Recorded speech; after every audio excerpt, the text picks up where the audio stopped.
Black Star Network is here. Hold no punches. I'm real revolutionary right now. Support this man, Black Media. He makes sure that our stories are told. Thank you for being the voice of Black America, Roland. Stay black. I love y'all. All momentum we have now, we have to keep this going. The video looks phenomenal. See, there's a difference between Black Star Network and Black-owned media and something like CNN. You can't be Black-owned media and be scared. It's time to be smart. Bring your eyeballs home. You dig?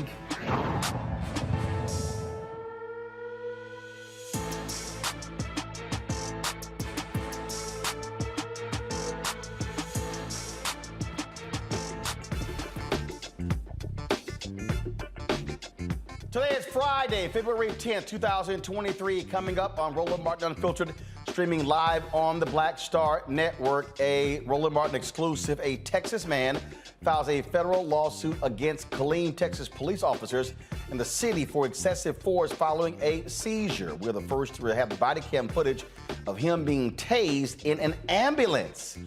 I'll talk to the man's attorney as she walks us through exactly what happened.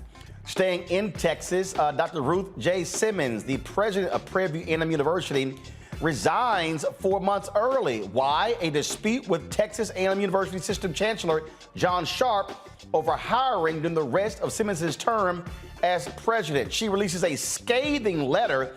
Wait until we read it for you. We'll also talk with the head of the Texas Legislative Black Caucus about this issue. A Black Louisiana council member says she's getting railroaded on voter fraud charges. Her attorney will explain how the council member was interrogated and brought before a judge to plead guilty within hours of a DA who was subject of a DOJ investigation in 2016.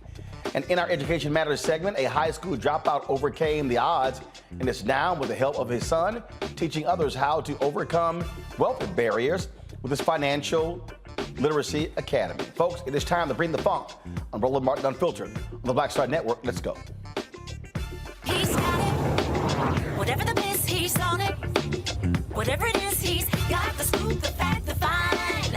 And when it breaks, he's right on time and it's rolling. Best believe he's knowing. Putting it down from sports to news to politics. With entertainment just for kicks, he's rolling.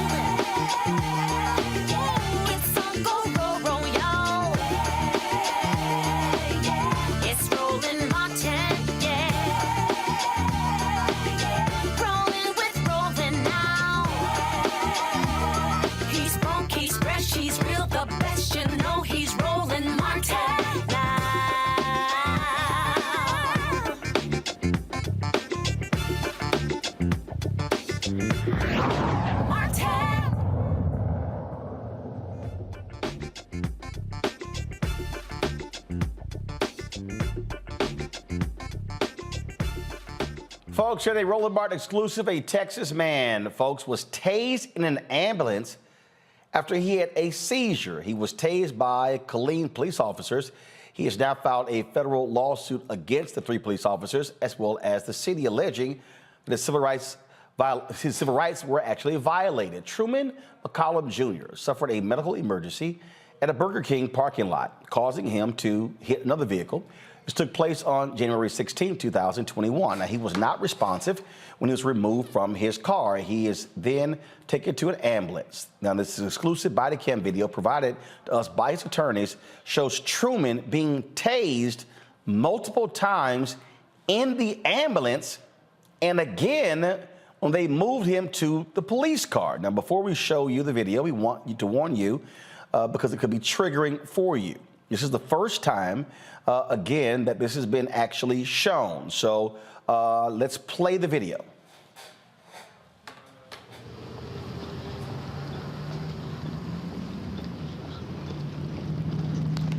Whole traffic. Okay, stop. Grab him down. Grab him down. Grab him down.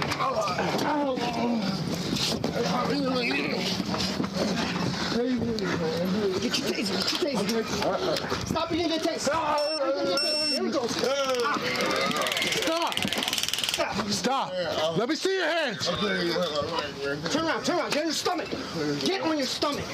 Look at Josh. Let's keep it. Stop. Stop. Stop.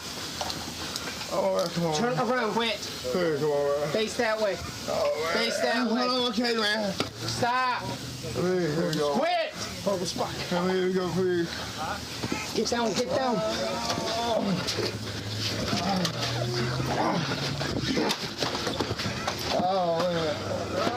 Still fighting.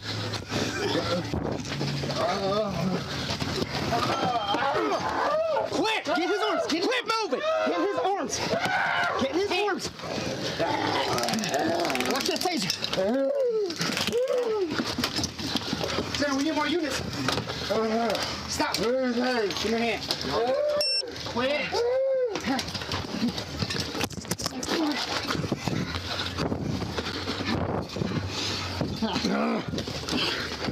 You gonna get it again? Get one arm.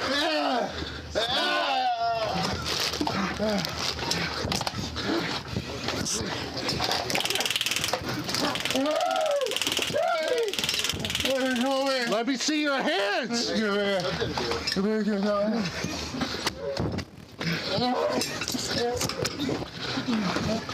Quit moving. Quit moving. Hands are coming down. I don't want people to stop! I got one. Quit! Get the other hand! Get the other hand! I can't! There you go. Quit!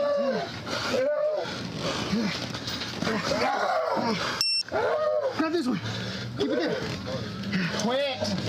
Quit! Stay still! Quit! At least double cuff him! At least double cuff him!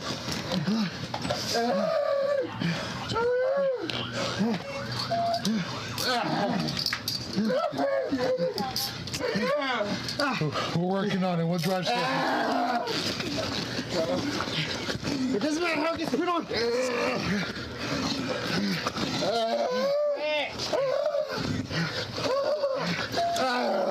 Get him, Josh. Got him. Sarah, one detained. Stop moving. One detained, but he's still uncontrollable. He's outside now.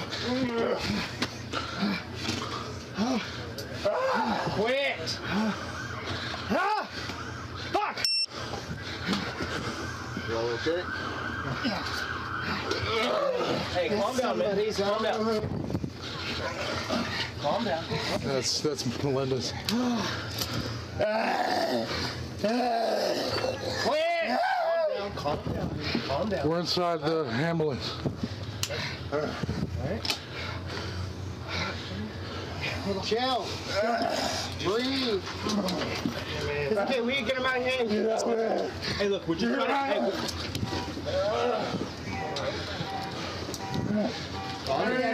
Hey, hey. Quit! Get him out! Calm Get him out! down. I'm trying to bring you out. Quit! Watch his head. Watch his head. Hey, quit flinging yourself around, okay? Go, I'm trying to get you out of here. All right? Go ahead. One, be careful. Be careful. One step at a time. One step at a time. Go around. Go around. Okay, man. I got it. I got it. You got it?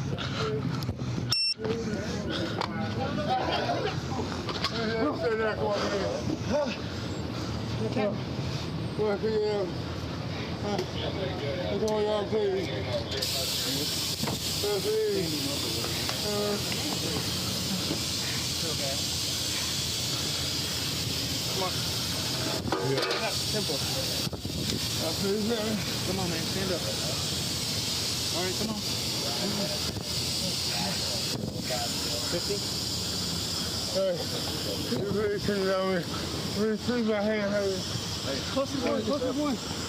Yeah, we'll get. Hey, Tom. Hey, man, please, yeah, you're definitely under the influence of something. Please, man. Oh, shit. You let me go, man. I didn't even hurt you, man. Oh, hey, man. Oh, please. Please, man. Oh, please. Oh, please. To your pocket. You out there? Yeah. Okay, man, let me go, man. Stop. Oh, shit. Okay, man. Hey, stop. Stop. Oh, man. Listen to me. Listen to me. Just look forward and stop flailing around. Okay, Hey, listen. Put me, please. Hey, listen. Please, put me, hey, man. We're not. Please. We're just trying to search you. Yeah. Okay? All right, bring him in. Yeah, we're good. Will you please, man? Will you please, yeah. Oh, use your legs. Cut it out. Use your legs. Stand up. Stand up, sir. Stand up. So we're going to the other side. Okay. Turn around, buddy. Yeah, easy. You ready? Can you please let me go, man?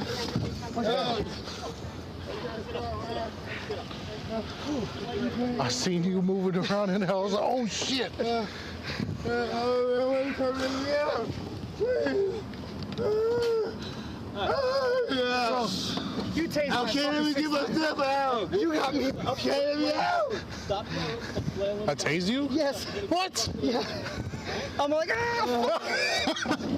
Oh shit. My hand, man. Is the seatbelt on? Use the other. Almost.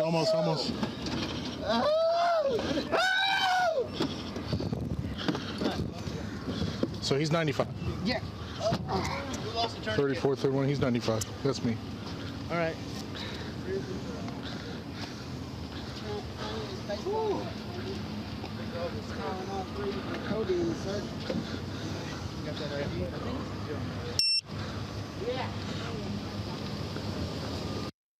Well, I certainly have lots of questions regarding this video. When we come back, we're going to talk with one of his attorneys, Rossi Williams, about this lawsuit and what we just witnessed.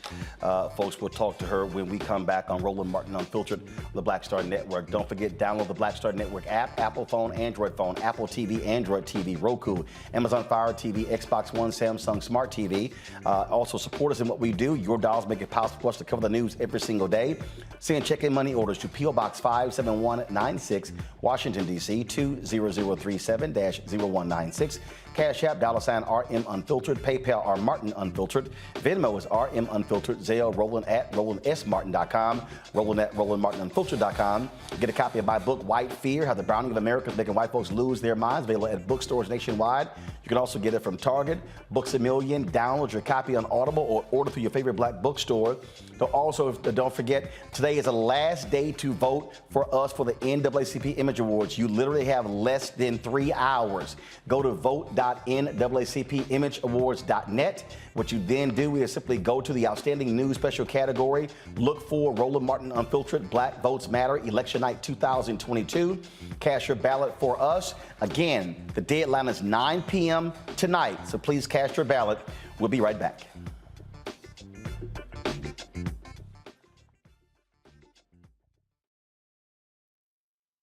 Black Star Network is here. Oh, no punches! I'm real revolutionary right now. Thank you for being the voice of Black America. All momentum we have now, we have to keep this going. The video looks phenomenal. See, there's a difference between Black Star Network and black-owned media and something like CNN. You can't be black-owned media and be scared. It's time to be smart. Bring your eyeballs home. You dig? 54th NAACP Image Awards is airing live on February 25th, honoring outstanding performances in film, television, theater, music, and literature. But this year, Roland Martin Unfiltered is nominated for Outstanding News or Information Series or Special. To vote, head to NAACPImageAwards.net, scroll down to Outstanding News/Information Series, select the category. You have to click on hashtag Roland Martin Unfiltered Black Votes Matter Election Night coverage. To submit your vote, you will need an email. Only one vote allowed per email. Voting ends on February 10th at 9 p.m. Vote today. When you talk about blackness and what happens in black culture, we're about covering these things that matter to us, speaking to our issues and concerns. This is a genuine people-powered movement. There's a lot of stuff that we're not getting. You get it, and you spread the word. We wish to plead our own cause. Too long have others spoken for us. We cannot tell our own story if we can't pay for it. This is about covering us. Invest in black-owned media. Your dollars matter. We don't have to keep asking them to cover our stuff. So please support us in what we do, folks. We want to hit 2,000 people, $50 this month, raise $100,000. We're behind 100,000, so we want to hit that. Y'all money makes this possible. Checks and money orders go to P.O. Box 57196, Washington, D.C. 20037-0196. The Cash App is $RM Unfiltered. PayPal is R Martin Unfiltered. Venmo is RM Unfiltered. Zelle is Roland at RolandSMartin.com. Hi, I'm Vivian Green. Hey everybody, this is your man Fred Hammond, and you're watching Roland Martin, my man, Unfiltered.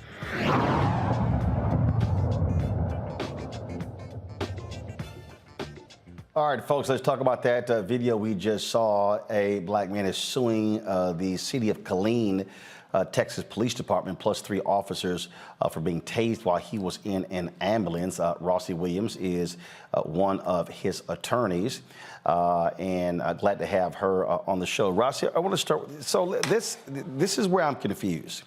And so, folks, do me a favor. I need you to play the video again, because this is where I am absolutely confused. And I want y'all to play it from the beginning, and then I'm going to fast forward it. No, go ahead and play right now. So play it, because I need to understand. So your client is in the ambulance right now. Yes. Stop the video. Stop the video. Now, he is being attended to by paramedics, correct? Yes. All right, play the video, folks. Now, stop. I'm trying to understand, if he's being attended to by paramedics, why is he being stunned with the taser? Did the paramedics call for cops? Did they say that he was being unruly, that he would not sit still on the gurney? No, that's not the case at all. In this situation, Burger King employee witnessed Mr. McCollum experiencing a seizure in the drive-thru. Mr. McCollum pulled up, made his order at the Burger King window. He was clearly coherent to make the order, and then he experienced a seizure. So as you can see in the footage, when you first showed it, when the police and the first responders arrived, in response to the employee's call for medical assistance for a man experiencing a seizure, Truman was literally still unconscious because he'd suffered such a severe seizure.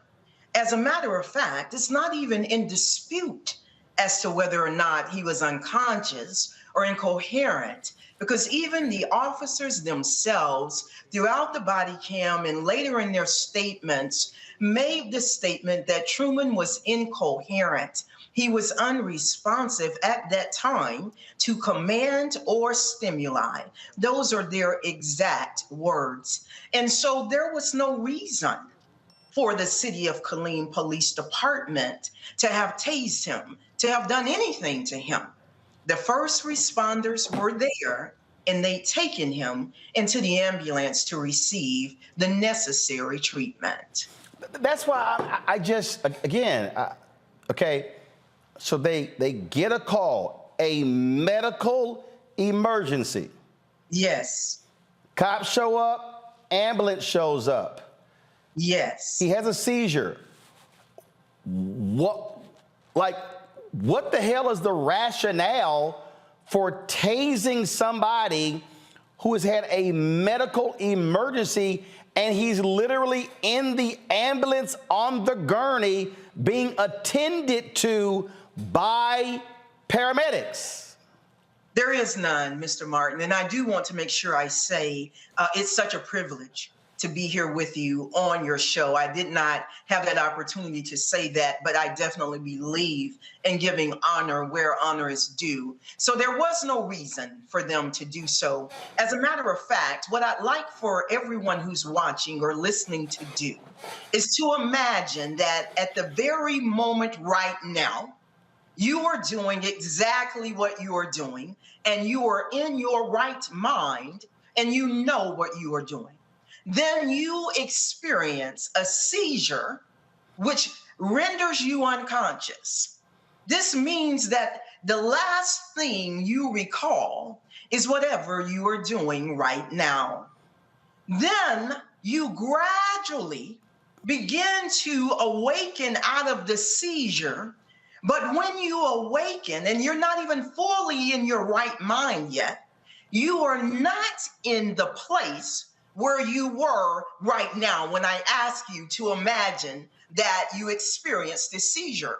So for Mr. McCollum, the last place he knew himself to be was sitting behind the wheel of his car in the drive-through lane of a Burger King in Killeen, Texas.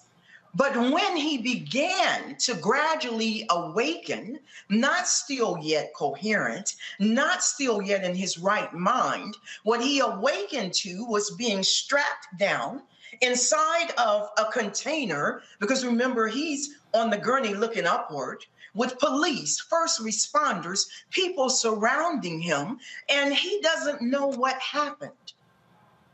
And as you go through the footage, one thing you will notice is that not one of them told him initially why he was there. So he is still utterly confused. And someone saying, turn over. He's 6'3" inside that small place. He's trying to turn over, but he still doesn't know these are police. He still doesn't know what happened. He's trying to turn over, and that's when they start tasing him. They don't feel he's turning over fast enough. They don't feel he's following their commands, even though by their own admission, he's incoherent. He doesn't even know what's going on. And they tase him. And then again, they tase him. That's not enough for them. They tase him, Mr. Martin. And then again, they tase him. You can see at one point he's fallen off of the stretcher. He's on the floor of the ambulance, screaming, pleading, still not even knowing what's going on, hence the bewildered look in his eyes, and they tase him again. At one point, Officer Urena even readies his taser to deploy again, and they tase him again. In his back and all different parts of his body, they are tasing him. Right, because so if I have a seizure, I'm unconscious, and then all of a sudden I'm coming to, my natural reaction is like, what in the hell is going on? Because again, I mean, in my life, I've blacked out twice. I blacked out twice. Last time I was a child, playing football in the front yard, heads collided, and got knocked unconscious. I can only imagine if I come to consciousness, and I come to consciousness, I'm coming back by virtue of a damn taser, I'm probably going to be swinging and all of that. I'm still trying to understand the logic of somebody being unconscious in the ambulance, in a gurney, and they decided we need to tase him to wake him up. I'm still, and not only that, if you roll that video, why aren't the paramedics saying, get the hell out of our ambulance? We are trying to deal with this man. This is what I'm thinking. Again, I don't know what their protocols are. I'm thinking that when you are in an ambulance being attended to, the paramedics, they have custody and control. For cops to say, oh, we're just going to enter the ambulance and do what we want, to me, that has to be a violation of some fire department regulations. And I would say to you, the reason that they're not saying anything, I think, are multiple. Number one, they're not Roland Martin unfiltered, wherein you would speak the truth as you have just done and done on so many issues. This is not what happens when in that camaraderie of the thin blue line of police, firefighters, first responders, people are generally not going to speak up. It's no doubt they see this. And I must say, you may see me closing my eyes or even having to control my breathing as I watch, because I stand in a righteous anger about what happened here. And I don't apologize for that, nor will I take down. And so they definitely could have said to the police, you need to leave. This man is not fighting anyone. He's not doing anything. He's just coming out of a seizure. He's not even totally coherent. And if there was a need to have calmed him, the paramedics have the ability to do that. They have medications. They have access to call in to emergency physicians. In addition to being an attorney, I'm a registered nurse as well. So there were so many ways besides this to have handled this situation. It certainly makes no sense whatsoever. You filed a lawsuit. We certainly keep us abreast of what is next, Rossi Williams. Thank you so much. All right, folks. Thanks a lot. Folks, hold tight 1 second. We come back. We'll talk to our panel about this story, plus other news of the day. You're watching Roland Martin Unfiltered right here on the Black Star Network. Folks, again, you don't have much time. Go to the go to vote.naacpawards.net. Vote for us to win the Outstanding News Special for the Image Award. It's vote.naacpawards.net. Scroll down to the Outstanding News category. Then select Roland Martin Unfiltered, Black Votes Matter, Election Night 2022. And then, of course, one email per vote. You have until 9 p.m. Eastern, so that means you have 2.5 hours, 2 hours and 33 minutes exact, to cast a ballot. So please support us in doing that so we can bring this home. So go to vote.naacpawards.net. If you're watching on YouTube, hit that like button, folks. Let's hit 1,000 likes in the first 30 minutes of the show. We shouldn't have to wait for the whole show. If you're on Facebook, hit share. Same thing if you're on the Black Star Network app as well. And then don't forget, you can watch us on Amazon News as well. If you're on Amazon Fire Stick, click Amazon News, and you can check our 24-hour streaming channel. So please check us out. We'll be right back. On a next, A Balanced Life with me, Dr. Jackie, a relationship that we have to have. We're often afraid of it and don't like to talk about it. That's right, we're talking about our relationship with money. And here's the thing, our relationship with money oftentimes determines whether we have it or not. The truth is you cannot change what you will not acknowledge. Balancing your relationship with your pocketbook. That's next on A Balanced Life with me, Dr. Jackie, here at Black Star Network. We're all impacted by the culture, whether we know it or not. From politics to music and entertainment, it's a huge part of our lives, and we're going to talk about it every day right here on The Culture with me, Faraji Muhammad, only on the Black Star Network. Next on The Black Table with me, Greg Carr. An hour of living history with Dr. Richard Mariba Kelsey, thinker, builder, author, and one of the most important and impactful elders in the African American community. He reflects on his full and rich life and shares his incomparable wisdom about our past, present, and future. African genius is saying that my uncle was a genius, my brother was a genius, my neighbor was a genius. I think we ought to drill that in ourselves and move ahead rather than believing that I got it. That's next on The Black Table, here on the Black Star Network. Carl Payne pretended to be Roland Martin. Holla! Hi, I'm Chaley Rose, and you're watching Roland Martin Unfiltered.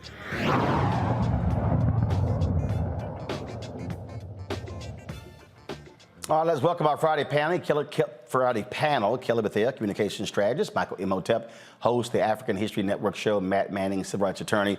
Matt, you're one of the attorneys on this case, and again, I'm just completely at a loss to understand the logic of a phone call being made, them saying the man is unconscious. It's a medical emergency. Cops come, paramedics come. The man gets put into an ambulance. If y'all go back, roll a video from the beginning. Not them walking. No, from the beginning. No. So roll it to the video when he's actually in the car. Because first of all, Matt, what happened was, do we have video of him initially being taken out of the car and then put into the ambulance? So is this the video here? Is this the beginning? Okay, so this is them arriving on the scene. You see the body camera footage. You see the ambulance there. And what? Is he still in the vehicle? All right, so we're going to the video here. Pull the sound up, please. That blue truck involved? Yeah, that's the truck that got hit. I told him to stay till I got hit. So the Burger King workers tell him, hey, what's up, man? There's a medical emergency. What happened? I was first of all, I'm showing you that I got my weapon right there. Okay, I appreciate it. Just in case it had been somebody, crazy stuff. So that's not, Matt, that's not the client. No. That's the car that he hit. Okay, so he hit a car. Okay. Right. All right, guys, fast forward, please. I need you to fast forward to. I need you to fast forward to when they go to McCollum's car, please. I looked back, it looked like it was a gray. All right, so fast forward to when they go to McCollum's car, and I just want to see. Come on, guys, fast forward. Thank you. All right, so here we go. They are approaching his car. I saw him just drive off.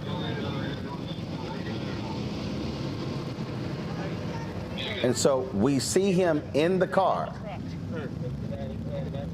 If he looks up, let's see. So we see that airbags are deployed. You see he's not moving in the car. So you can tell the man's unconscious. Head is back. So put us in. Keep the video. I'm gonna talk to Matt. So pull the audio down, please, so I can talk to Matt. So Matt, here's what's crazy. He's clearly unconscious. So if they take him out of the car and put him in the ambulance, what is the logic to just all of a sudden say, let's go tase him? There's no logic whatsoever. And I think you hit the nail on the head earlier. This is a situation where the paramedics are in charge, right? Because they're administering medical care per the calls that they got, all of which were... Yeah, so right now, we literally see them lifting him out of the car, placing him on the gurney, strapping him in, and then, guys, let it keep rolling because, I want to see, I'm about to hit the stopwatch because I just want to look at time. So stopwatch is on. So I want to see time that expires from when they go from here to, so he's sitting up. I can't tell if he's conscious or not. No, he looked like he's still unconscious. Yeah, he is at this point. And, the thing that's especially strange with this, Roland, is that not only were the paramedics treating him, but anyone who has basic understanding of what happens after you experience a seizure understands that there's a period of time during which the person is kind of reconstituting themselves, right? Getting their bearings. So to tase him at this juncture makes literally no sense, particularly because it's obvious that he's out of it. He's unconscious. And you keep asking what the logic is. There is no logic here. What this is trigger happy cops, frankly. I mean, absolutely. I mean, Kelly, watching this, I mean, it goes to show you what African Americans have to deal with. I mean, this is a very clear and undeniable medical emergency. And to go from an medical emergency to somehow this guy is a massive threat, so therefore they have to stun him, is unbelievable.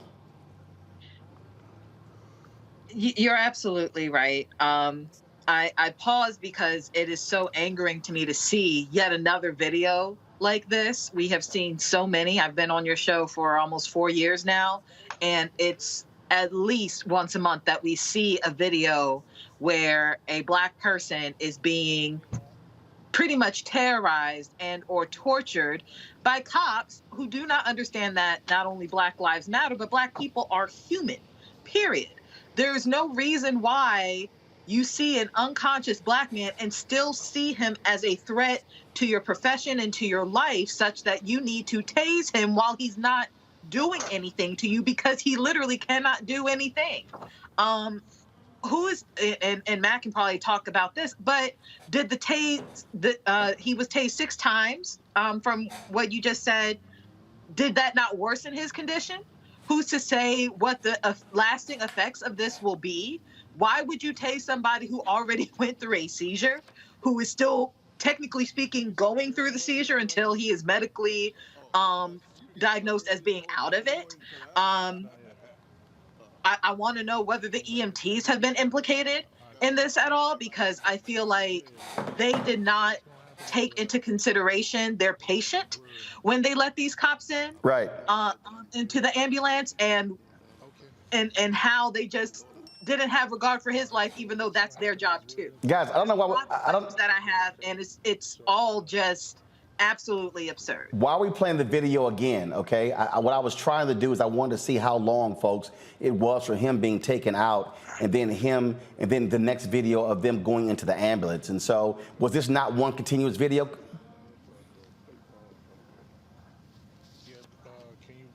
Okay, but so what? They went back to the guy's truck, got his information.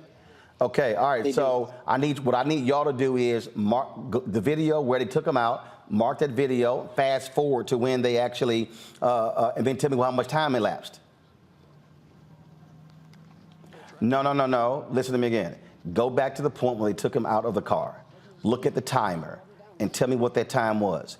Fast forward to when they get into the ambulance, and then subtract. That tells you how much time it was. Then tell me what that time was. All right, Michael. Again, we see these cases. We see these things happen. Folk always like it. Like I did some conservative show the other day. They're like, oh, you guys are always being victims, because we get victimized.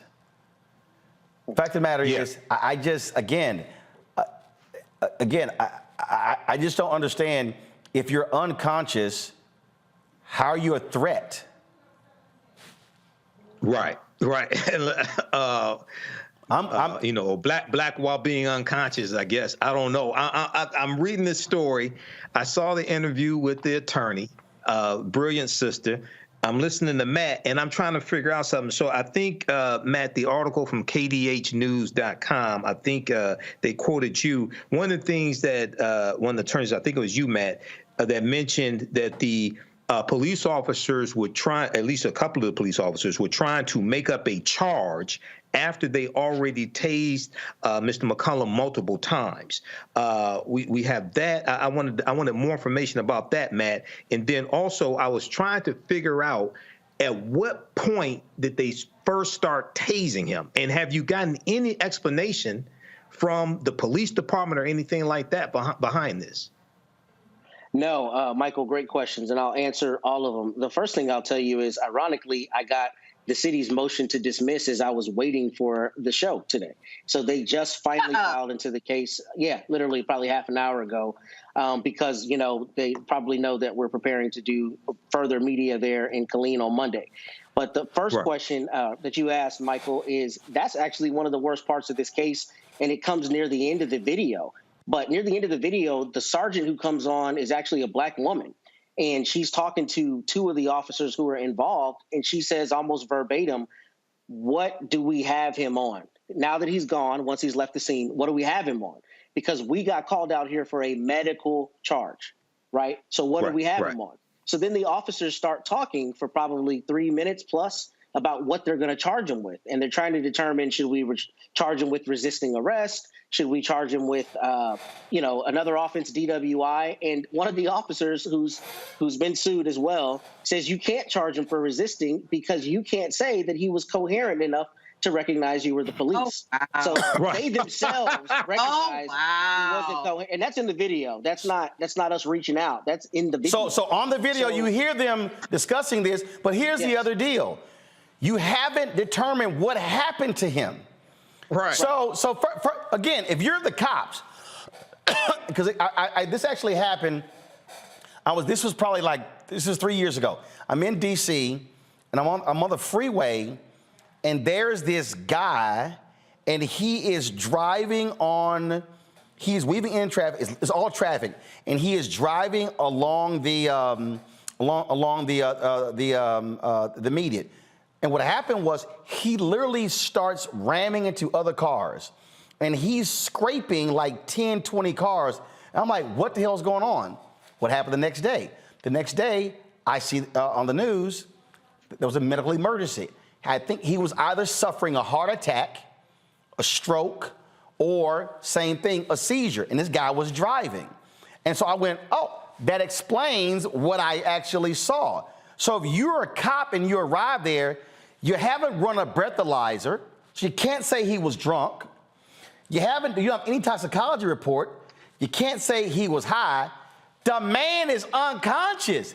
So you probably gotta wait till the paramedics ascertain, first of all, stabilize him. First of all, let's get him awake, stabilize him, run tests to then understand what was going on, and that will determine what it was like, they were like, yo, can we find a reason to tag his ass? They were. And if I can add a few things that are particularly important for your analysis, Roland, a couple things. So they're telling me it was 3 minutes and 30 seconds from him being taken out of the ambulance to the point where they started tasing him. 3.5 minutes. So the paramedics only had 3.5 minutes with this guy, and he's still unconscious. Go ahead. And what you see is the first officer, Urena, who was doing the actual tasing, you see him enter the ambulance, but you don't see my client in any way being combative, attacking anybody, doing anything that would Guys, roll a video back. Roll a video back to see him enter. Go ahead, Matt. You don't see anything at all that justifies any use of force, let alone something as high on the spectrum of force as a tasing, number one. But beyond that, they did, in fact, charge him with criminal offenses, and they, didn't do that right. I'm going to handle his criminal defense. And, that's going to be voracious because they didn't do their job correctly under Texas law. So here, right here, Matt, hit play, guys. This is the cops. Turn the audio up, please. Whole traffic. Okay, stop. Grab him down. Grab him down. All right, so you hear something about stop. Have you ascertained anything that the paramedics were yelling for the guys? Turn the audio down. Well, the paramedics were yelling for the cops. Hey, we need your help. No, I have not yet. My understanding is the officer who is on the other side of the taser, the one with the baseball cap, called Urena to come and try to help subdue him. But what you don't ever see and what you never hear is any indication whatsoever that he was hurting anyone, combative, aggressive in any way. So it's almost like they are trying to require him to receive medical treatment. And obviously, as you know, he's able of his own volition to refuse medical treatment. But beyond that, they are not able to use force where force is not justified, any kind of force, let alone, less lethal force like a taser. But not only did they tase him in the ambulance, Roland, they also tased him in the car. So as you see, the lawsuit alleges all of the times you can clearly see the taser. But it's my understanding he was tased even more times.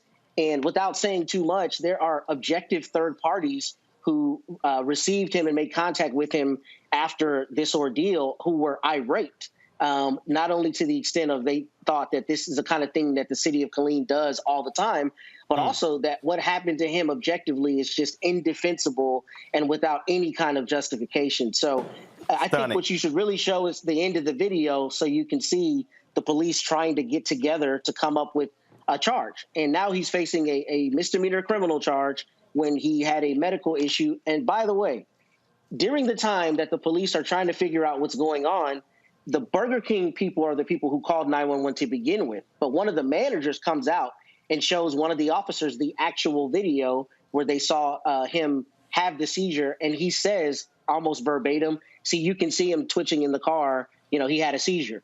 So the police had no cause that anything criminal happened, and they nonetheless treated him in such a dehumanizing way. Absolutely stunning. All right, folks, hold tight 1 second. We come back. We're going to talk about Prairie View A&M University. Dr. Ruth Simmons, one of the top university professors, university presidents in America, announces she is leaving at the end of the month in a dispute with the Texas A&M Chancellor, John Sharp. Wait until we read for you her letter that she sent out. We'll also talk with the head of the Black Caucus in Texas about this as well. You're watching Roland Martin Unfiltered right here on the Black Star Network. Hi, I'm Dr. Jackie Hood Martin, and I have a question for you. Ever feel as if your life is teetering and the weight and pressure of the world is consistently on your shoulders? Well, let me tell you, living a balanced life isn't easy. Join me each Tuesday on Black Star Network for a Balanced Life with Dr. Jackie. We'll laugh together, cry together, pull ourselves together, and cheer each other on. So join me for new shows each Tuesday on Black Star Network, A Balanced Life with Dr. Jackie.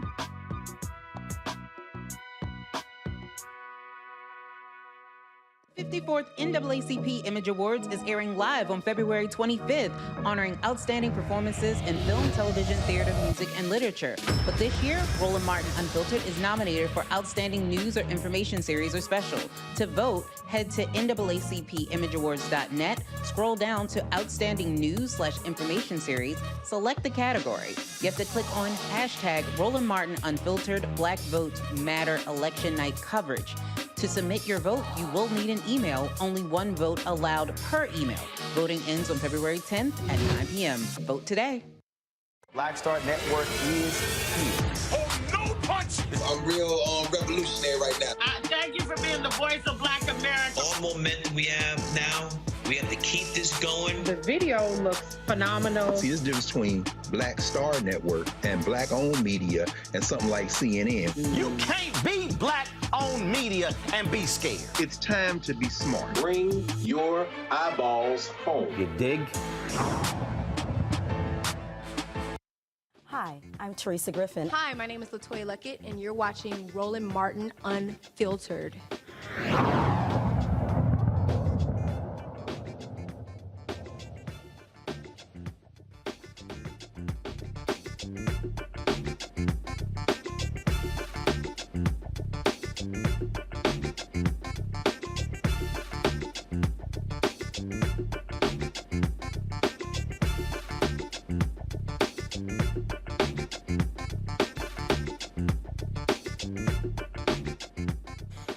All right, folks. Today I got this letter that was made public from Dr. Ruth Simmons. She is the president of Prairie View A&M University, one of the most esteemed university presidents in America. She was the president, of course, of 2 Ivy League colleges. She took over at Prairie View, surprising many folks. And she really brought a lot there, the amount of resources, the level of professionalism. I mean, you name it, everyone from students, faculty, staff, alumni had talked about the amazing job that she has done. One of the things that Dr. Simmons talked about is she wanted, and she spoke at an HBCU conference where she wanted, she expressed how she wanted HBCUs to properly make the transition from one president to the next in terms of how you leave and how you actually provide for a university. And so she announced last year that she was stepping down. And I remember when she did so, and even that initial announcement, I was like, something's not quite right here. In terms of with the announcement, I said, I wonder if she's really leaving because she wants to leave. But so that was the case, and so she laid out the timetable for how she was going to leave. The Texas A&M University system, the Board of Regents, announced a new president. She was going to be leaving at the end of May. Well, today she released a letter saying that she would be leaving at the end of February. Pull up the graphic, please, and I want you to listen to what Dr. Simmons says. She said, to the Prairie View A&M University community, it is with great sadness that I write to inform you that I will leave my position as president of Prairie View A&M University at the end of February. No one is more surprised than I by this premature end to my tenure. Indeed, I had counted on working assiduously to assure the success of my successor by completing in full and as ably as I can my responsibilities as president. However, I was informed recently that I could only continue as president with limited presidential authority. My immediate response was that I could not and would not agree to being president in name only. No enduring good can arise from subservice to low standards and expectations. Having been through 2 previous presidential transitions at leading institutions, I'm aware of how such an important moment in the life of a university must be conducted, with utmost attention to continuing the work unfailingly and with the highest standards. When I agreed almost 6 years ago to become president of Prairie View, I promised that I would be all in from the moment I commenced my role until the moment I stepped down.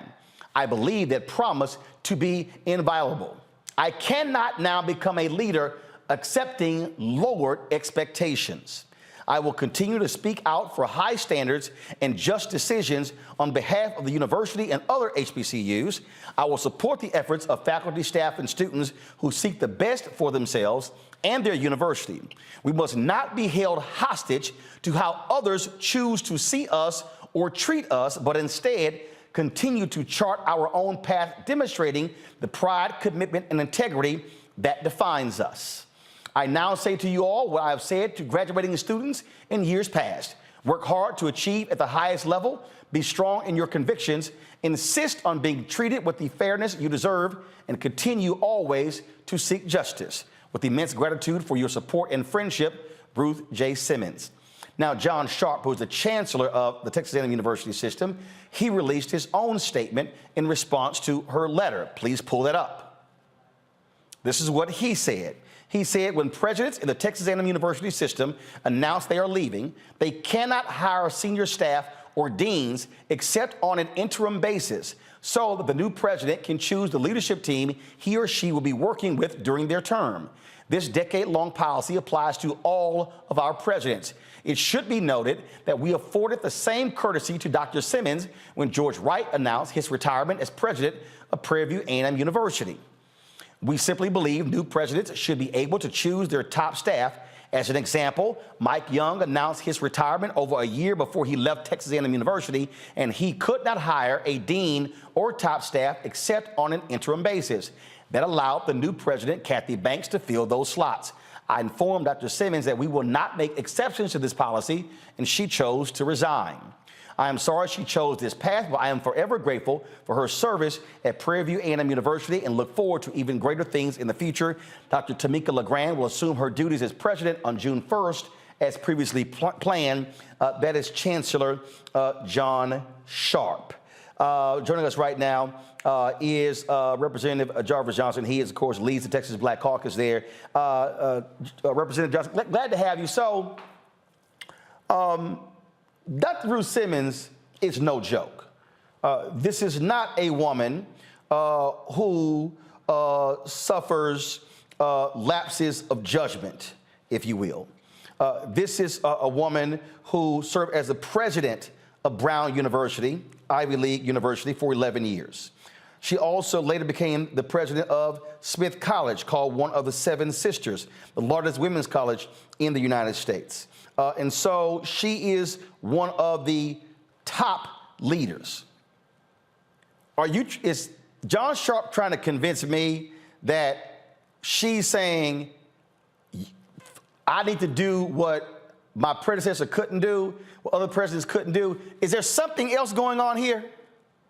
But of course, this is dog whistling for what they always do. They have the greatest president And by the way, thank you, Roland, for always doing what you do. And I want to make something clear. I'm on the executive board of the Texas Legislative Black Caucus as the treasurer, so I want to make sure that I'm clear about that.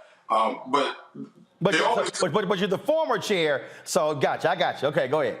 But when you look at what Dr. Simmons has been to not only Prairie View A&M, but to universities across this country, she's done a phenomenal job. And when you have someone with this pedigree and with this background, you let her go out on her own terms. And the fact that even today, this is not a day that has or a moment or time that has passed her by. She is still viable. She is still bringing tens of millions of dollars to the university. She is still raising the academic standards at Prairie View to be told, hey, thank you for your time, move on. While all the while she has said she wanted to make sure that the next president that comes in, that there is a smooth transition so that they understand, that they don't lose the progress that was made. I guess this is what, and again, look, I know John Sharp. I'm a Texas A&M graduate. I called him. He didn't call me back. I sent word from several other people for him to call me because I need to understand this. I simply cannot believe that Dr. Ruth Simmons would say, I need to do what my predecessor couldn't do. I need to do what other university folks couldn't do. I'm not buying that. If knowing who she is, and look, I was just with her in November. November 14th was my birthday. I flew to Houston. She had a dinner in honor of Chris Tucker, and it was a great dinner.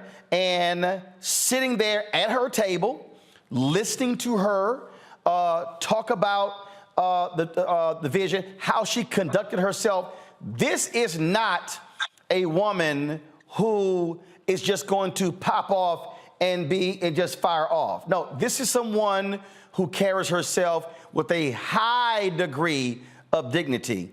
I'm just not believing, she wanted just to hire deans and hire top staff, knowing full well a new president was coming in when the same thing happened with her. I'm going to go to a break. I want you to answer on the flip side. So, I've been calling around. We tried to get some Prairie View A&M Alumni Association on.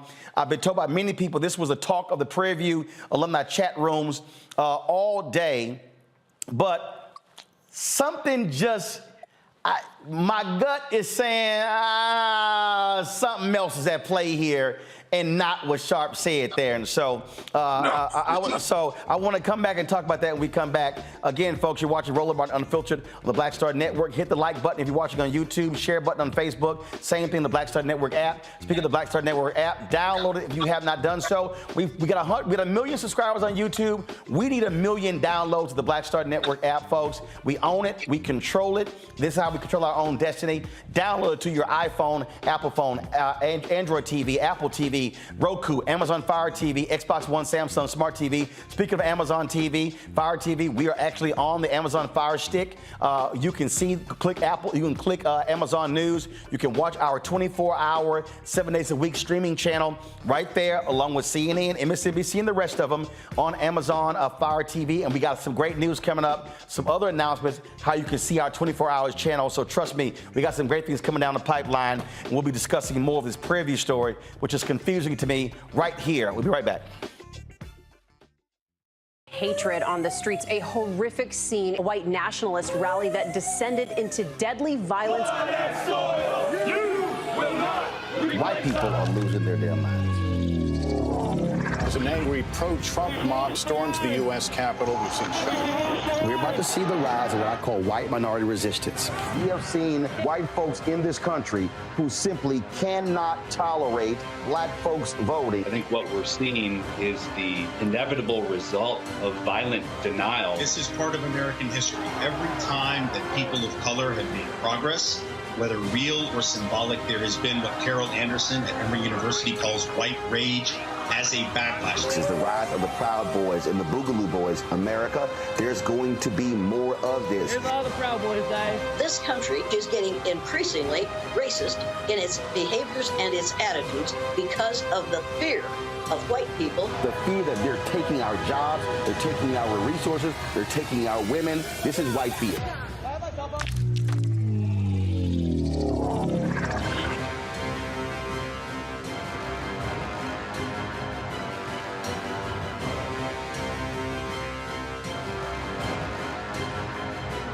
Pull up a chair, take your seat at the Black Table with me, Dr. Greg Carr, here on the Black Star Network. Every week, we'll take a deeper dive into the world we're living in. Join the conversation only on the Black Star Network. We're all impacted by the culture, whether we know it or not. From politics to music and entertainment, it's a huge part of our lives, and we're going to talk about it every day right here on The Culture with me, Faraji Muhammad, only on the Black Star Network.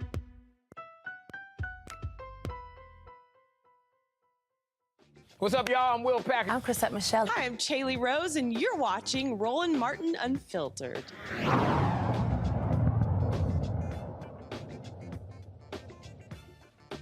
All right, welcome back. We're talking about Prairie View A&M University President Dr. Ruth Simmons stepping down at the end of the month. Representative Johnson, again, so I was talking about, so just for all people who are watching, just understand this woman's career, which is why I'm saying this is not making sense. One, she was an assistant professor. First of all, she's a native of Texas, graduate of Dillard University, got her master's and doctorate from Harvard University. Assistant professor at the University of New Orleans. She worked at California State University, Northridge, then went on to USC, University of Southern California. Then went to Princeton University as assistant dean of faculty, then associate dean of faculty. She was provost of Spelman College. She went back to Princeton as vice provost.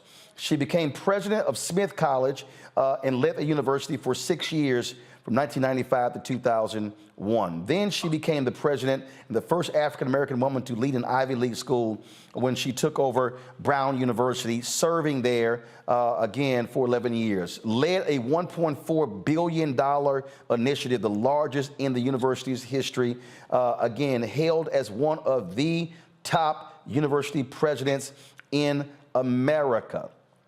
Served on the board of Goldman Sachs, folks. Then, of course, she decides to come out of retirement and was invited to lead Prairie View A&M. And again, she took over as the interim president on July 1st, 2017, and became the president. And her goal was to raise this HBCU to be not one of the top HBCUs, one of the top countries. That, Representative Johnson, is what is bothersome, because she talked about the proper transition from leader to leader, and she laid out how it should be done. Clearly, the Texas A&M Chancellor had a different idea. It ain't bothersome. You know better than I do, just like we see it all the time. This is that black magic that Dr. Simmons has put in place, that they didn't think this woman, who does have the pedigree, would come out of retirement and then do the miraculous, wonderful thing that she did at the university. And then when she says, look, I'm going to go ahead and step down, and by the way, I've had a multitude of conversations with Dr. Simmons over the years as we talked about getting more money for the university, as we talked about increasing research dollars, so forth and so on, because I'm a member of appropriations and on Article 3 that deals with education. And so she did such a wonderful job that it seems like people got intimidated. They got intimidated by the very nature of what they always tell us to do. Pull yourself up by your own bootstraps. And so here it is that this Houston woman, this hometown woman, came back home, then went to Prairie View and did a phenomenal job. And then they said, well, wait a minute. We didn't expect you to start competing with A&M. We didn't think you would start competing against the big universities. We just wanted you to stay in your lane. And so through that transition to move from president to emeritus, but to make sure that the transition is easy for the new president to keep the progress, they said, no, we don't want that. We don't want that. You just need to go ahead and leave it up for the new president to handle her business and do it as she sees fit. I think that's disingenuous, and I think it was done purposely because I don't think that they like the success that Prairie View is having. And so we have to look at that, because when you look at how the university system is, how board members are are chosen, and even those board members are then choosing presidents.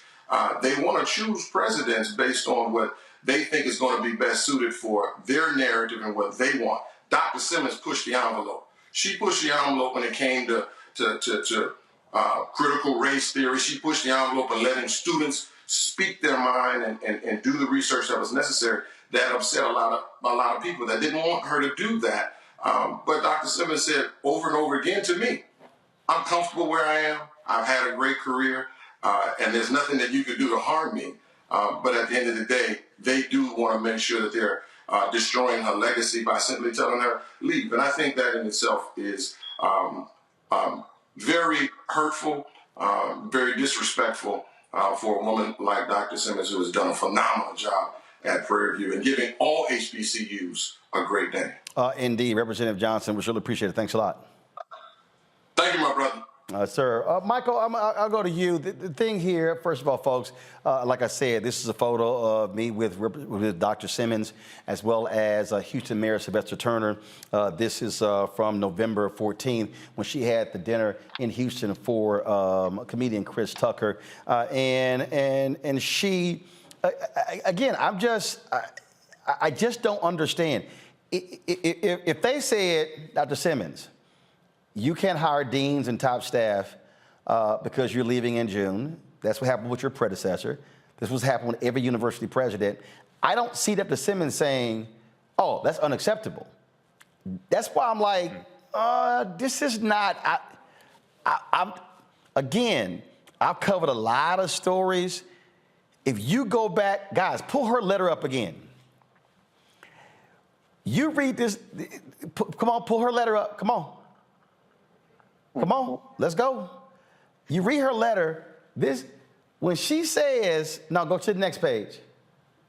No. When she says, no enduring good can arise from subservice to low standards and expectations. She then goes on to talk about previous administrations and then says, I promised that I would be all in from the moment I commenced my role until the moment I stepped down. I believe that promise to be inviolable. Go to the next page. She then says we must not be held hostage to how others choose to see us or treat us, but instead continue to chart our own path, demonstrating the pride, commitment, and integrity that defines us. Michael, she's saying a whole lot there. A whole lot there. It sounds like they're handcuffs on her. It sounds like things that she wants to accomplish or something. And you mentioned in the interview, a fear or something like that when the HBCU tries to compete with a predominantly white institution. Is that what you said? No. Representative Johnson made that comment in terms of, because obviously Texas A&M is one of the flagship institutions in the state. Her whole deal is Prairie View, long history, should also be a major institution. It's under the Texas A&M University system, though. Unlike Texas Southern University, which the other HBCU, which is a standalone, they're under no one system. Go ahead. So when she talks about substandard and she says subservice. So subservice, and then it sounds like she's saying that because of the structure or the restrictions that are being put on her, she can't fulfill the promises that she made of being able to take Prairie View to the next level. And I know that sometimes when you have a HBCU that can become a rival to taking students away from a predominantly white institution in the same state, that can ruffle a lot of feathers. And sometimes those feathers are on the board of directors of that very HBCU. Because all skin folk are not our kinfolk. So hopefully we'll find out what this is really all about. But it seems like she was trying to send us some messages. Oh, Mike, she wasn't. Mike, she wasn't trying. Kelly, I read that letter. She wasn't trying. No, oh, I thought you were going to say something else. But no, you're like, I was just like, ooh, this is a kind of letter where it's like, if you're going to go out, this is definitely like the framework or the blueprint for whoever's coming in next to have a glimpse as to what she had to endure. But what I wanted to point out beyond the very thinly veiled racism that is, we don't want Prairie View to be better than anything else that is white in Texas. Like you said in your entire presentation of her, this is a very accomplished Black woman. And I could not help but think of the many incredibly accomplished Black women that I have seen endure something similar, in that you are invited in by white leadership. You are praised for what you have done in the past, and they're so excited about it. And then basically the end result being, we don't like you anymore. You're doing too much. You got to go. And it immediately made me think of this chart that I saw at least a year or so ago, basically the pathway for women of color in the white workplace, where it's, you know, the honeymoon phase, and then the reality where the Black woman actually sees what's wrong with the organization, and she tries to, you know, come up with solutions within the structure that she's been given, and things like that. But at the end of the day, they don't want all that. At the end of the day, she was really just tokenized and wanted on a pedestal. Matt, again, if people were at that dinner and if they saw how she spoke and how she carried herself, this is a woman who is accustomed to being in rarefied air, who is accustomed to being among the elite of the elite. She don't play. No, and I'll say the only better breakup record is Frankie Beverly and Mays, Before I Let Go. But look, that line, no enduring good, is beautiful, because it shows you first the colonialism essentially in academia that still exists when an HBCU is, to use her words, subservient to a larger university. I mean, the idea that a president is there but ultimately cannot be fully in charge of the entity is the real problem, because even if what Sharp is saying is true, the question becomes, why is the president divested of her ability to, until she's gone, choose whom she thinks is best to lead the university forward? But also, to your point, I mean, has been an administrator at some of the best institutions in the country. So I cannot imagine it's as one-dimensional an issue as she wanted to hire people as she was on her way out. It doesn't even make sense that it would be that simple. It's more kind of to what Kelly and Michael said, the idea that, you know, here she is exceeding expectations. And to that point, we had a story on your show maybe 6 months ago about FAMU and how FAMU was getting grief from, I guess, the state of Florida system or whatever systems on top for too many students coming in. So they had a financial issue there, kind of to Michael's point, the idea that Tennessee State. I thought it was FAMU that we discussed it in the context, but maybe you're correct. I'm sorry. North Carolina A&T got fined because they had more students came in over the state cap. Go ahead.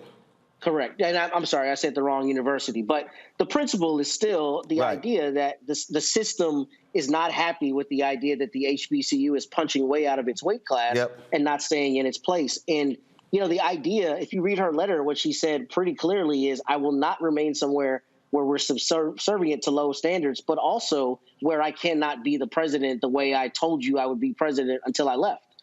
So the idea that she's divested of her ability to choose really calls into question why that structure still exists in a system this way, and whether the same structure is being, you know, enforced as it relates to those who are leading PWIs. Pull up her letter again real quick. Go to the next page. Okay, got it. Okay, first of all, folk, I need y'all to properly read the letter because you made a mistake in her letter. She did not say subservice. Thank you for getting text message. Go to my iPad, please. She said subservience. So that was a screw up on our part. Please don't do that again, folks. Quote it right. Subservience is what she said. And subservience, folks, is defined as willingness to obey others unquestioningly, or the condition of being less important than something else. So what she actually wrote was, no enduring good can arise from subservience to low standards and expectations. So, yeah, she was saying a whole lot in that letter. I got to go to a break. We'll be right back. And again, we reached out to for Chancellor John Sharp to come on. He has not called me back. We did call Prairie View A&M University. Dr. Simmons was not doing any interviews. We also reached out to the Prairie View A&M Alumni Association, and they made no one available as well. So hopefully we'll get more information to figure out really what's happening there at PV. You're watching Roland Martin Unfiltered on the Black Star Network. Black Star Network is here. I'm real revolutionary right now. Thank you for being the voice of Black America. All momentum we have now, we have to keep this going. The video looks phenomenal. See, there's a difference between Black Star Network and black-owned media and something like CNN. You can't be black-owned media and be scared. It's time to be smart. Bring your eyeballs home. You dig? 54th NAACP Image Awards is airing live on February 25th, honoring outstanding performances in film, television, theater, music, and literature. But this year, Roland Martin Unfiltered is nominated for Outstanding News or Information Series or Special. To vote, head to NAACPImageAwards.net, scroll down to Outstanding News/Information Series, select the category. You have to click on hashtag Roland Martin Unfiltered Black Votes Matter Election Night Coverage. To submit your vote, you will need an email. Only one vote allowed per email. Voting ends on February 10th at 9 p.m. Vote today.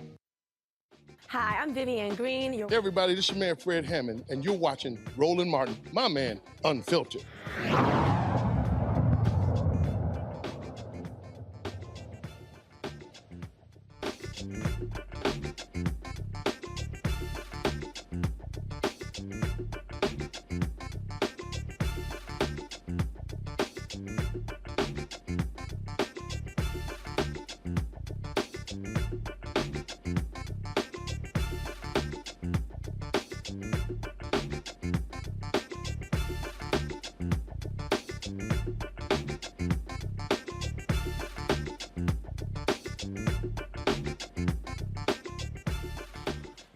Folks, a Louisiana councilwoman has been indicted for voter fraud. She says she is innocent of these charges. Platte City Councilwoman Christina Sam went to the DA office of Trent Brignac in November to report being harassed by the relative of her political opponent. She was then called back to the DA's office on November 17th, thinking she's going to be questioned about her complaint. Instead, she was interrogated for more than 4 hours and falsely accused, she says, of registering voters in her district and did not live within the district. She says she was told the only way she could get out of jail that day was by accepting a guilty plea. So she initially took a plea bargain to voter fraud. At this point, Sam has not been indicted on any charges. Sam was indicted last week after her attorney tried to get the DA recused from the case. This is the same DA who was investigated in 2016 by the DOJ. Rochelle Jones represents Councilwoman Sam. She joins me now from Lafayette, Louisiana. Rochelle, how are you? And thank you for having me. All right, so she goes to the DA to report somebody else. Then they call her back 3 days later, interrogates her, and then nothing happens.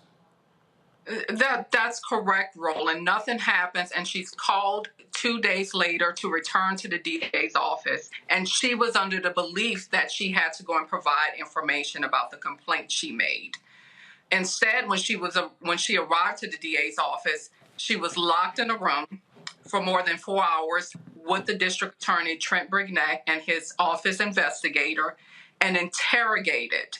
She was not allowed to leave, and she was told unless she pled guilty to the crime that day and resigned her seat from the city council, she would be arrested and sent to jail. So that's what happened for more than 4 hours. My client describes her experience with the district attorney as being tormented by him. During his 4 hours, she even had to use the restroom, and he followed her to the restroom and waited outside the door while she used the restroom so that she would not leave. So the experience was not only one of torment, but also of humiliation for her. And this is a public official in that parish. Okay, so then, okay, so explain the indictment and how that just arises. So we filed a motion to recuse the district attorney back in December of 2022, and the judge set it for a hearing on February 6th. So literally 5 days before the judge sets a hearing to recuse the district attorney, he summons a secret, out of the blue grand jury proceeding and obtains an indictment. But Roland, as the saying goes, a grand jury can indict a ham sandwich. The district attorney's office has sole control over a grand jury proceedings. We are not allowed to present evidence or witnesses or dispute any of the charges. That is the secret proceedings of a district attorney's office. And so we go from you need to plead to all of a sudden now she's indicted. Yes, and Roland, I have to go back to the November 17th date. So in a span of 4 hours, she's interrogated, forced to plead guilty to a crime that she did not commit, by the way. She's brought before a judge after 5:30 p.m. when everyone has left the courthouse. And the district attorney asked the judge to take up her plea. He also, before that, approaches multiple public defenders and begs them to go on the public court record and act as if they have been this lady's attorney so that the plea deal could look legitimate.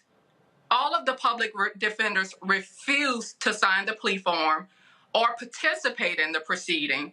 One of the public defenders even said that the district attorney became visibly angry with him because he refused to stand in on the court record as her attorney. And the district attorney did not tell him my client was a public official and that she was being charged with voter fraud. So what's next? What's next, Roland, is that the judge, the local judge in Evangeline Parish had denied our motion to recuse the district attorney. And so we have now filed the appropriate paperwork for the Louisiana Third Circuit Court of Appeals to review his decision. It is clear that this district attorney has a personal interest in this case. He treated my client differently. He rushed a felony criminal proceeding through the court process in a matter of 5 to 6 hours. I promise you, Roland, that Vladimir Putin in Russia allows his criminal defendants more time and more time to process a criminal case in Russia than what happened to my client in Evangeline Parish on November 17th. So we are awaiting the Court of Appeals decision on to recuse this district attorney in this case. And we are hopeful and confident that the law is on our side and he will be recused because of his very personal prosecution of my client. All right, then, Rochelle, we surely appreciate it. Thanks a bunch. Let us know exactly what happens. Thank you, Roland. I'll keep you updated. All right, thanks a lot. You know, folks, it's crazy when you see these different things here. And speaking of that, Matt, Michael, as well as Kelly, did you see the story out of Alabama where black students protested at a high school because they said that the authorities, the school authorities, told them if you have a Black History Month program, you cannot discuss anything that took place before 1970. Now, no, seriously, straight up. I saw that story from the Rio. I was talking to someone earlier about this, and they couldn't believe it. 200 students at Hillcrest High School in Tuscaloosa County, again, walked out on Wednesday.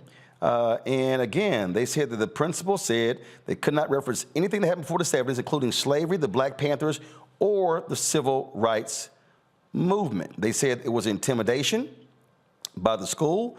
And then, of course, the superintendent released a statement as well. Let me see if I can pull this statement up so I can read it for y'all, which it's just crazy. And just I keep trying to explain to people, Matt, what's going on in this country and how these people are absolutely scared to death of history that we tell, and because they don't actually want to deal with the reality. And so this is what the Tuscaloosa County School System supports our students' right to peacefully demonstrate. A number of our Hillcrest High students have concerns about the culture within their school. We care deeply about our students, and it's important that their concerns are heard. We're putting together a plan to make sure our students feel heard, so we know the right steps to put in place to ensure all students know that they are valued.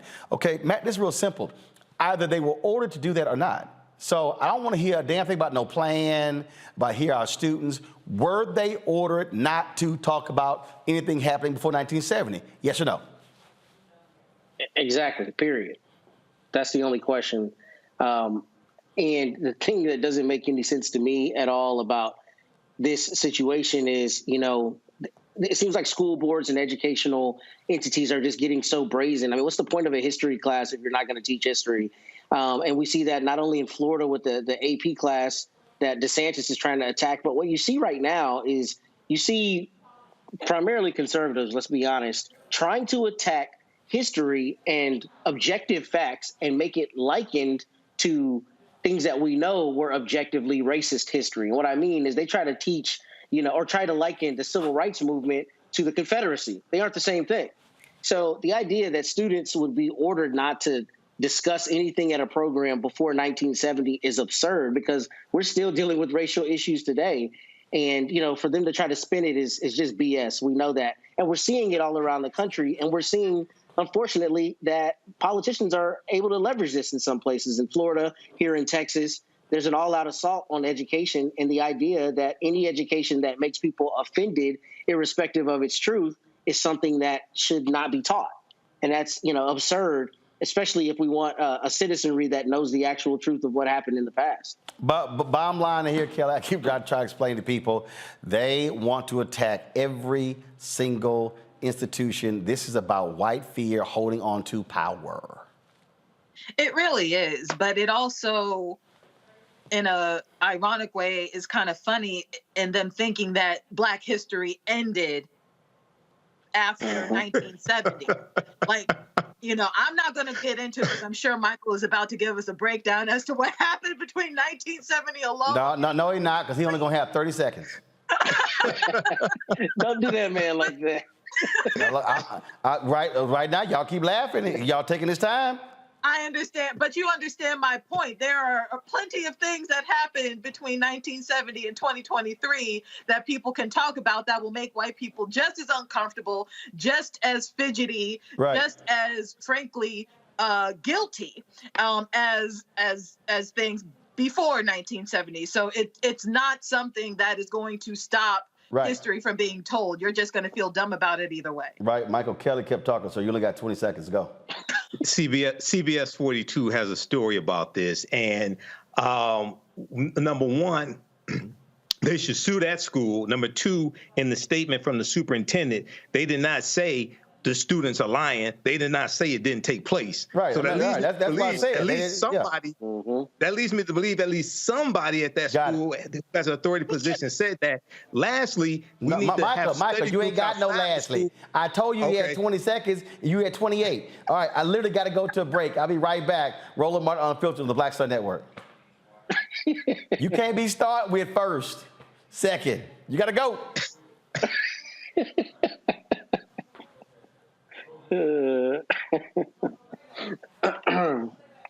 Shows that Doc, why'd you hit it? I said as black men, and then they paint these monolithic portraits of us. They think that they're being painted by white people, and I got to tell you, there are a whole bunch of black folk that are the creators, the head writers, the directors of all of these shows, and that are still painting us as monoliths. The people don't really want to have this conversation. No, they don't.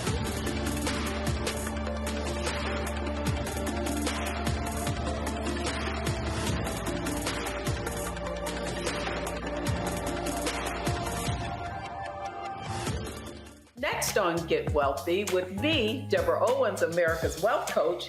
Listen to this. Women of color are starting 90% of the businesses in this country. That's the good news.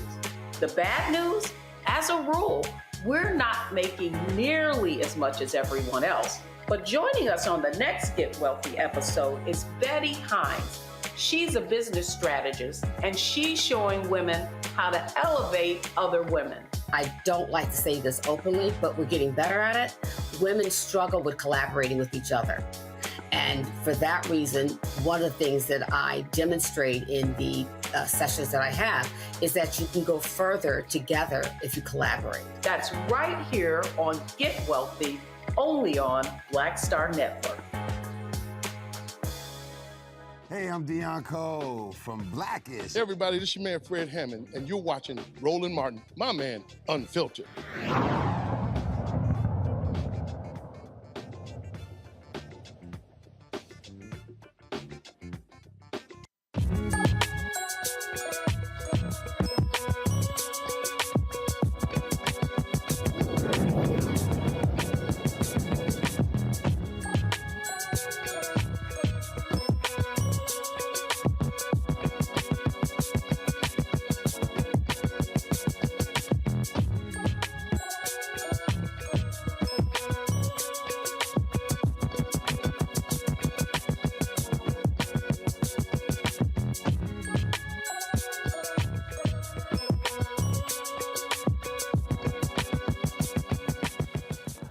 All right, folks, we talk a lot on our show about the importance of wealth creation, understanding financial literacy, and being able to take advantage of the opportunities. My next guest was a high school dropout and father who launched the Financial Literacy Academy when he was 18-year-old son, Timothy. Brandon Williams has overcome a whole lot. He found solutions to wealth barriers and created several business ventures. Brandon and Timothy, they are founders of the CEO Financial Literacy Academy.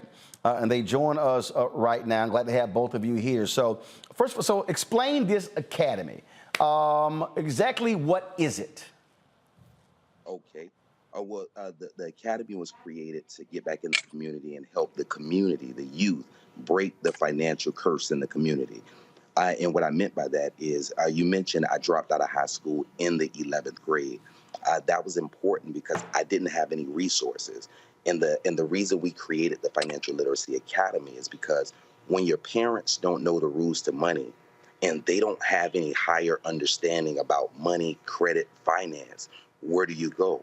And oftentimes I used to look to the street, you know, the guy with the answers on the street. And we brought this Financial Literacy Academy back so the kids wouldn't fall prey to the guys on the street that they thought had the answers. Right. So what exactly is the academy? What do y'all actually do? Okay, so it's a financial literacy and entrepreneurship academy. So we teach the youth. No. Follow me here. When I say academy, is it an actual school? Is it a series of classes? Exactly what's the academy? Okay, so the academy is ran through after-school programs. We partner with a national organization by the name of OIC. And it's a job training and entrepreneurship development academy. So we partner with about 5 schools, and we're in these schools in the after-school programs teaching the entrepreneurship component as well as the financial literacy. How many schools? Finance. How many schools? We're in 5 schools right now. 3 of them that are active. Where? Carroll City, in Miami-Dade County, in Miami, Florida. Gotcha. And so how many students are you actually teaching? We have about 85 students right now in the classes. And that's not including the other 2 high schools that will come on mid-year. Gotcha. Questions for my panel. Michael, you're first. Hey, guys, look, this is great. I saw this article from blacknews.com. Just talk about some of the success story. I have a background in teaching entrepreneurship. Just talk about 1 or 2 of your biggest success stories with the financial literacy program. Okay. Well, I think my biggest success story was with my son. He was like the model student to it all. I mean, coming out of the background and not having the knowledge, it was like a dark road for me.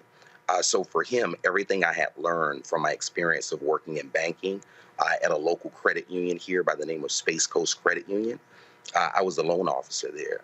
So I got a chance to ask people of different backgrounds, different races, and people of all different financial classes. I used to get the chance to pick their brain and see what they were doing differently than my mom and dad. So the things that I picked up that they were doing that my mom and dad didn't know to do, I started with my son, which was looking outside of regular 9 to 5 to earn income. And that found us into entrepreneurship. So I started working with my son at the age of 16. We started building him a business around his gifts, his talents of what he wanted to do at that time. And we started to work on the business credit as well as his personal credit by getting him added as an authorized user to a few of our credit cards. So when he graduated high school, he graduated with a 700 credit score, ready to approach the world the right way. Right. Excellent. Excellent. Great job. Kelly. Hi. Well, you kind of answered a little bit of my question in exactly how did you learn yourself, but out of what you learned that you now bestow upon your other students, what is outside of entrepreneurship, of course, what is the best piece of advice or singular advice that you received that you still teach to others? Okay. Well, in advice, one of the things that I've learned over time that I've gained, that I got from my mentor, that was a story. And I always lead with my students with this story because in my house it was similar. So they gave me the story about the flies in a jar. And they pretty much said the flies in a jar. When the flies had kids, they did this experiment for a whole generation. The flies had a lid on the jar. So over time, once they took the lid off, the flies never attempted to fly above the lid. And even when those flies had kids, the kids never attempted to raise above the bar, the imaginary ceiling that was there when their parents were younger. So I always, the piece of advice I go into giving the kids that I teach, that oftentimes if something that you want is not visible in your home, you always have to know how to seek the resources to allow you to raise your lid so you can achieve more. So that's one piece of advice I lead with, and that's what our Financial Literacy Academy was all about, helping these kids raise the lid of what they may or may not see at home. Timothy, go ahead and share your thoughts. Is Timothy there? Can you hear me? I can hear you now for some reason. Go ahead. Just talk your thoughts about the academy. Oh, for sure. Could you reiterate the question? Yeah, just share your thoughts about the academy and its importance. Oh, for sure. From young, my father put into me the importance of entrepreneurship. So, when I was in high school, around the 9th grade, I started selling candy and chips and different things. And at that point, I was making around $1,500 a month just going to school, back and forth to school. So I would even if I sold out every day, but if I didn't sell out on my 20-minute walk from school to home, I would sell out the rest because of all of the traffic. So just the importance of entrepreneurship, and now teaching that to other kids in the school system is gonna, make society better overall. All right then, Kelly, your question. I asked my question. I'm sorry, Matt. So my question is just this. This is a brilliant program. Thank you for having it. Do you have a particular part of the program that discusses investing? And the reason I ask is because in our community in particular, I find that people are afraid of investment and afraid of the stock market. Do you have a component that helps people familiarize themselves with it? Yes, sir. And that's such a great question. One of the things that when I was actually working with Timothy, two of the things he did from the moment he turned 18, one of them, he got his 215 license, which is his life, health, and annuities. So he's a financial planner. He helps people understand the rules of money. And he also got his security guard license, where at 18, he carries he's an armed guard, making about $25 an hour starting directly out of high school, in addition to his entrepreneurial pursuits. So those things in the financial area, Timothy and I do seminars all the time, teaching people how to properly grow, protect, and save their money. And when we say, like you said, many people in our community are afraid of investments. And that's a part of going past that lid that we talked about. So oftentimes we're always in our community teaching people how to protect what matters most. So I'm a real estate broker by trade. I have my real estate broker's license. Timothy has his financial service license. So in the real estate arena, we oftentimes see our people lose their property, oftentimes without wills, without trust, without anything that maintains all of the hard sweat equity that they put in over time. So in the community, we work with people in the community, not only to get them licensed, insured, health insurance, life insurance, mortgage protection. And if you ever heard of that concept of becoming your own bank, Timothy and I teach that concept through what they call the whole life infinite banking strategy. And we teach how that is a viable option for people in our community that may have never heard of how to make proper investments to protect their life. All right, then. If folks want to get more information and looking to do something like that in their city, where should they go? Yes, they can go to breakingthefinancialcurse.com. Also, they can follow us on Pastor Finance in Instagram. And they can also give us our main hotline a call at 305-849-2035. And our and Timothy's number direct that handles everything else is 954-558-6587. All right, then. Well, look, we certainly appreciate it. Thank you so very much for joining us, and good luck. Thank you, sir. Thank you for having us, man. It's a pleasure. Thank you for having us. All right, I appreciate it. Thanks a bunch. Hey, folks, check this story out. A white woman who called to have her HVAC service called the cops on the black technician who arrived to do the job. Alonzo Harmon shared this video to his TikTok profile titled, "Here's a sample of what life is like being a black man in America." Watch this. I have never, ever dealt with a customer like this. She is on the phone with 911 right now. Look at her. She said I just threatened her. What threat did I make towards you? What threat did I make towards you, ma'am? Huh? This is crazy. I already knew what it was when I first got here, though. Because when I walked in the door, she was on tip. Her husband not even here. She's asking me pointless questions. I'm answering, though. On God, you know, everybody who knows me know I keep it professional. But I've never dealt with a customer like here, ever. On God. And I'm not going to leave. I'm going to wait till the police get here. That's what I'm going to do. Show up, talk to both of them, nobody arrested. Somebody should be, the white woman should be arrested, Matt.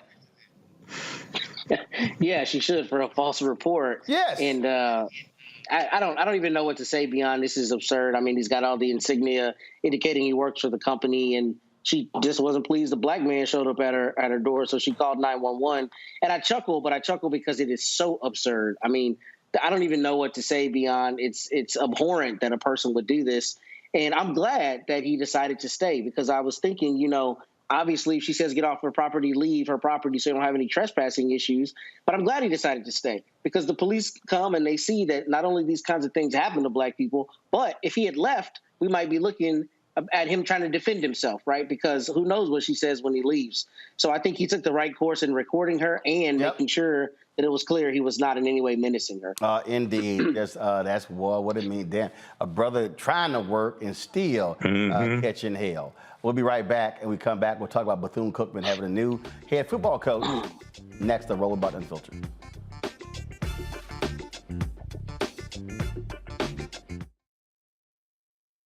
On a next, A Balanced Life with me, Dr. Jackie, a relationship that we have to have. We're often afraid of it and don't like to talk about it. That's right, we're talking about our relationship with money.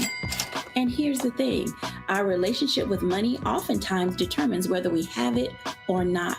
The truth is you cannot change what you will not acknowledge. Balancing your relationship with your pocketbook. That's next on A Balanced Life with me, Dr. Jackie, here at Black Star Network.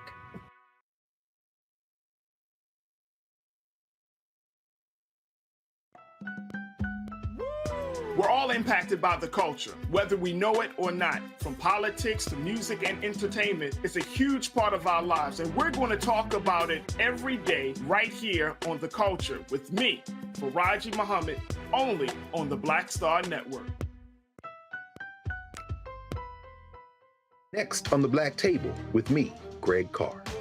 An hour of living history with Dr. Richard Mariba Kelsey, thinker, builder, author, and one of the most important and impactful elders in the African American community. He reflects on his full and rich life and shares his incomparable wisdom about our past, present, and future. African genius is saying that my uncle was a genius, my brother was a genius, my neighbor was a genius. I think we ought to drill that in ourselves and move ahead rather than believing that I got it. That's next on the Black Table, here on the Black Star Network. Carl Payne pretended to be Roland Martin. Holla! Hi, I'm Chaley Rose, and you're watching Roland Martin Unfiltered.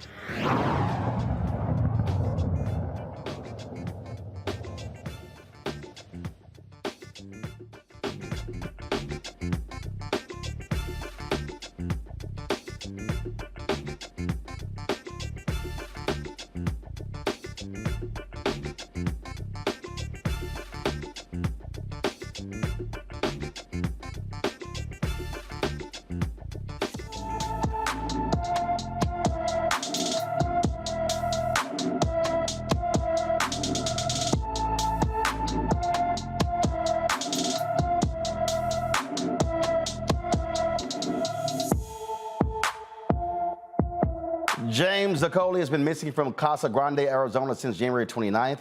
The 15-year-old is 5 feet 9 inches tall, weighs 161 pounds, with black hair and brown eyes. Anyone with information about James Zacoli should call the Casa Grande, Arizona Police Department at 520-421-8700, 520-421-8700. Folks, Bethune-Cookman has a new head football coach after all the drama. Well, they announced they were going to hire Ed Reed, but then, of course, they rescinded the hiring of Ed Reed. Now, on Wednesday, they announced Raymond Woody Jr. as their new head coach. As many of you know, I played football here at Bethune-Cookman in the early 90s and graduated in 1996 as an academic and football All-American. During college, I met my wonderful wife, Stephanie, of 23 years here. We have 3 amazing kids. Ray the third, which is he's at Cal Berkeley, just graduated. And Alana, my daughter, she's a freshman at University of Central Florida. And then Caden Woody, who's he's an 8th grader. He decided to stay home and play in his basketball championship game. It feels so good to be home. I want to start by thanking President Dr. Drake and Athletic Director Reggie Thiz and the rest of the BCU administration for this opportunity. Over the years, I have held numerous coaching positions from the high school level to Division I institutions under Willie Taggart and have established amazing relationships throughout the state and across the country.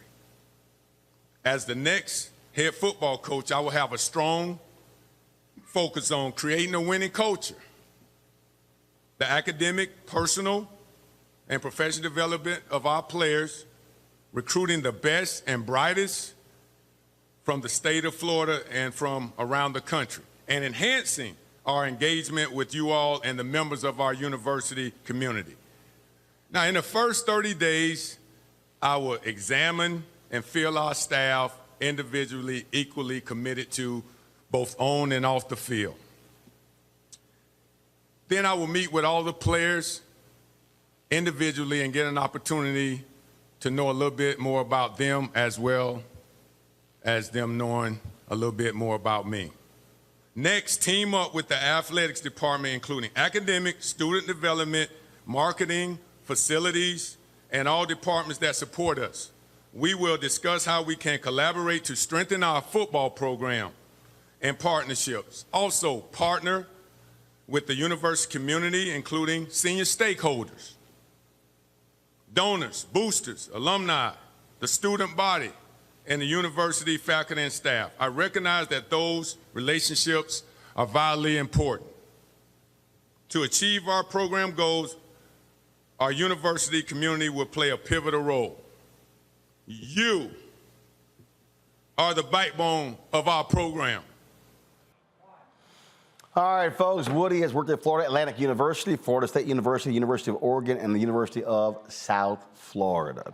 And so congratulations on that, and hopefully he can turn that program around. They have not been very good the last few seasons. All right, folks.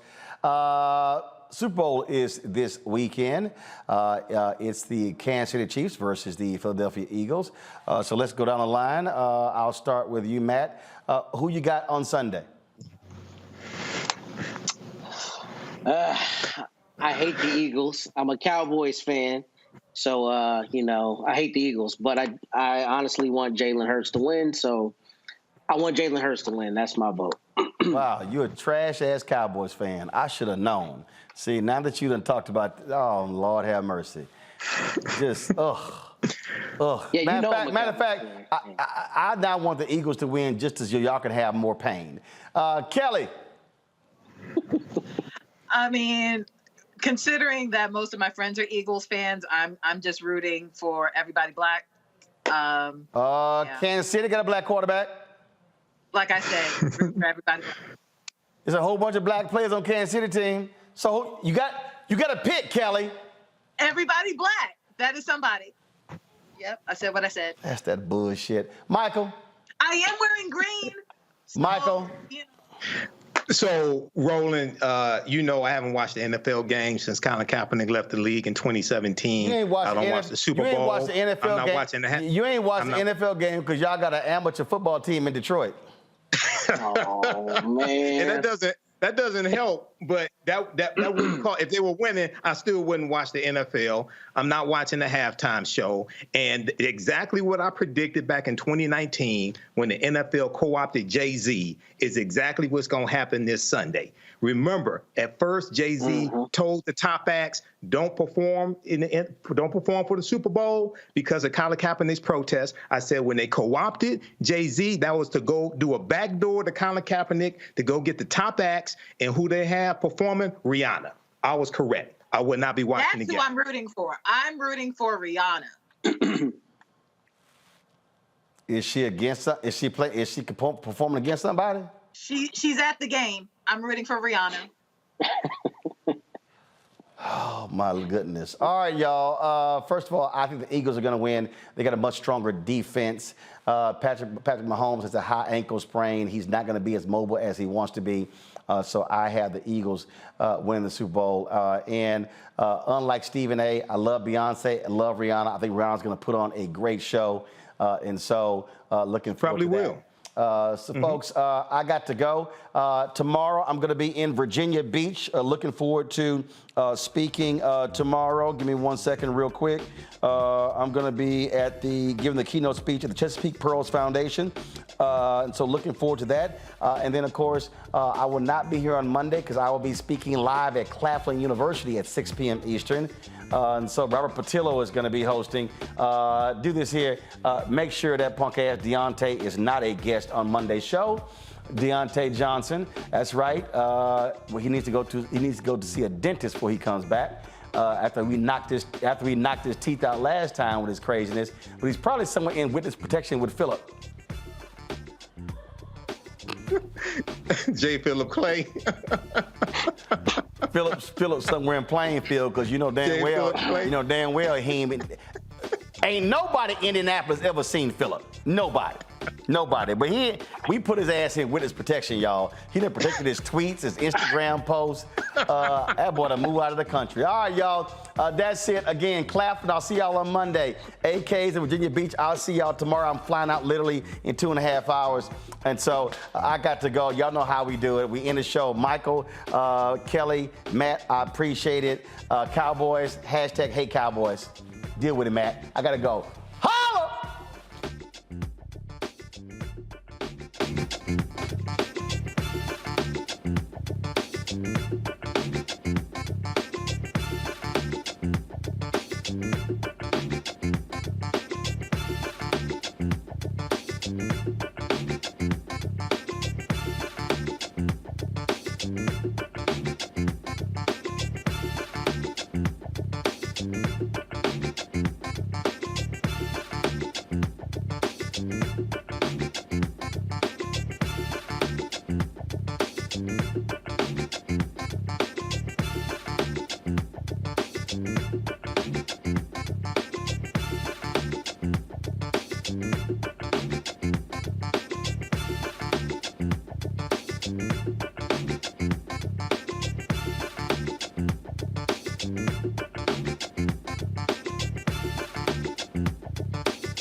Network is here. I'm real revolutionary right now. Background. Support this man, Black Media. He makes sure that our stories are told. Thank you for being the voice of Black America, Roland. Stay black. I love y'all. All momentum we have now, we have to keep this going. The video looks phenomenal. See, this difference between Black Star Network and Black-owned media and something like CNN. You can't be Black-owned media and be scared. It's time to be smart. Bring your eyeballs home. You dig? Pull up a chair, take your seat at the Black Table with me, Dr. Greg Carr, here on the Black Star Network. Every week, we'll take a deeper dive into the world we're living in. Join the conversation only on the Black Star Network. Hi, I'm Dr. Jackie Hood Martin, and I have a question for you. Ever feel as if your life is teetering in weight and pressure